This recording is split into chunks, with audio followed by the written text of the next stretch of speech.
You know that moment when something doesn't go wrong and instead of celebrating, you find yourself holding your breath? I hear something like that from a lot of couples. They'll say something like, "We didn't fight this week," or "That conversation actually stayed pretty calm." "We actually felt close this week." And then, almost immediately, another thought sneaks in. "Yeah, but will it last?" If you've ever felt that, you're not strange, you're not pessimistic, you're not failing to trust God. You're noticing something real. Because for many couples, growth doesn't feel sturdy at first. It feels fragile. Like a good week could disappear with one bad conversation or one stressful day or one tired evening when patience runs out. And I want to slow down here with you because that fear, the fear that progress won't hold, it actually tells us something that's really important about how marriage growth works. Most couples assume that when they get better, they should feel confident and solid and done with that chapter of their life. But real growth rarely feels like that, especially in the beginning. It feels new. And new things always feel a little awkward. Think about how careful you are the first time you carry something valuable, like a newborn baby, or a glass dish you don't want to drop, or the model that you just finished that the glue hasn't fully dried on. You don't treat it casually, not because it's weak, but because it's forming. And marriage growth works the same way. When you spent years responding in a certain way, raising your voice or shutting down or bracing yourself, your body and heart don't instantly forget those patterns. When your intentions change, even when your faith is strong. So when stress shows up again, and it will, your nervous system reaches for what's familiar, not what's new. That doesn't mean that nothing has changed. It means something is changing and it needs care. What often trips couples up is what they do or don't do after a good moment. A calmer conversation happens and they move on. Or a hard topic goes better than expected and they don't even talk about why. Maybe a week feels lighter and no one mentions it. So when the next struggle comes, it feels like progress has vanished when really it just wasn't reinforced yet. That's why I want to talk to you today about something that's simple but deeply formative. Growth sticks when couples learn how to carry it forward. Not by trying harder, not by staying on edge, but by practicing 3 quiet rhythms together: reflection, celebration, and recommitment. First, let's talk about reflection. It's not simply rehashing, it's not dissecting old arguments, not replaying everything that went wrong. Healthy reflection is gentle, it's curious, it's brief. It sounds like 2 people slowing down long enough to ask, what was different this time?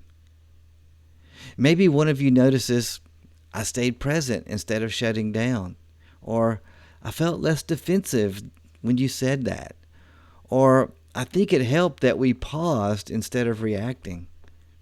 You see, reflection turns experience into understanding. Without it, our growth stays fuzzy. You feel better, but you don't really know why. And when you don't know why something worked, it's hard to trust it or repeat it.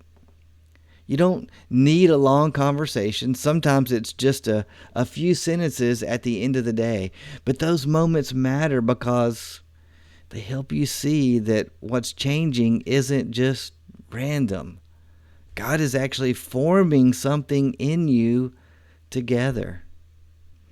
And then there's celebration. This is where many couples who are Christians hesitate. They'll say something like, we don't want to celebrate too soon, or we're better, but we're not where we want to be.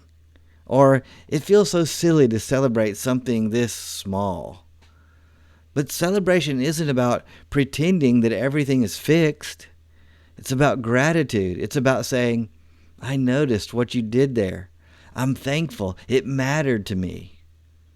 Celebration can be as simple as telling your spouse, I saw the effort you made and it meant so much to me.